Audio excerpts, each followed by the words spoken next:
Yeah, so I think you laid out really well just the threat that Russia poses, and obviously Putin is, the person who leads Russia. And today, as mentioned, Putin remains one of the world's most powerful global leaders, and you wrote a book on him, and I just want to kind of focus on his childhood and kind of understanding who Putin is.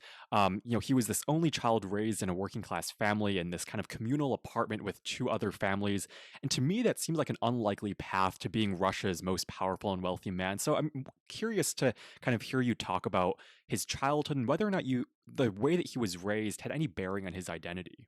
Oh, thanks so much, Victor. Yes, I do think that the way that was raised did have a big impact on his Mhm. identity.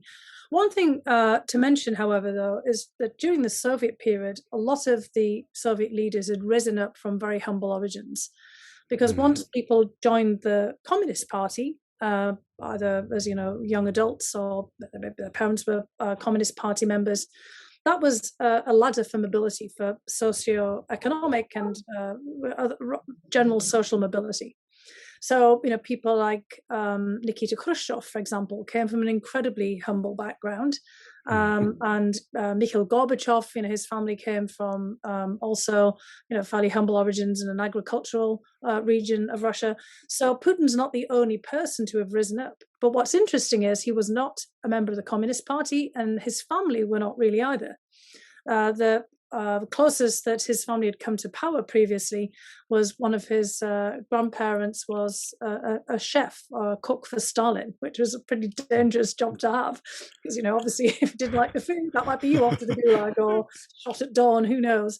But as you said rightly, Putin grew up in a communal flat. So, in other words, a building that had been divided up into these really tiny family units, maybe one room or two rooms, where everyone shared the kitchen, the bathroom, and any other, kind of major space. And it was very tense, very tight living quarters.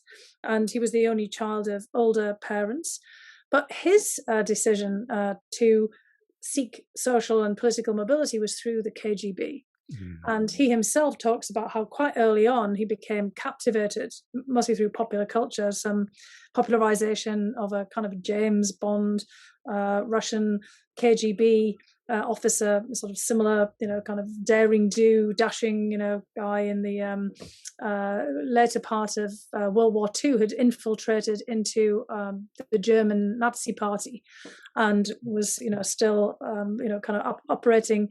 This is kind of this television program that he saw, and this particular, Soviet agent was, behind enemy lines in Nazi Germany. And then later there was a lot of glorification of the security services in the 60s and 70s in the Soviet media. And Putin decides, well, that's for me. I want to join the KGB. And he also goes to university and he studies for a law degree. And he eventually ends up working his way up the KGB. So that was his path to power. It was kind of through the Mhm. back corridors of power. It wasn't through the Communist Party apparatus. It's a sort of an unusual rise. And that, plus his hard scrabble background, kind of tough street kid Mhm. persona that he, saw in his youth. And also, he, as a kid on the streets of St. Petersburg, Leningrad, he got involved in judo, in martial arts. And that kind of became a channel for him to put his sort of fighting interests and skills and the hardcore background into a more disciplined, formalistic fashion in, basically becoming a member of a pretty gifted and talented team of judo players who traveled around Russia at that time, taking part in tournaments. So there's all kinds of things that went into shaping the Vladimir Putin that we see today. And he spent a lot of time himself crafting a kind of autobiographical vision of himself that delves into this, the hardscrabble childhood, the sports training in martial arts, giving him discipline, but also showing that he can fight, and the fact that he kind of came up the very back corridors of the KGB, and he adapted the skills that he learned in the KGB to emphasize his role as a politician. And he's also somebody who does his homework. I've met him Mhm. on several occasions. I've had a couple of occasions where I've sat right next to him, but I've been in meetings with him in my official capacities as well. And he's really somebody who He has pretty quick thinking on his feet.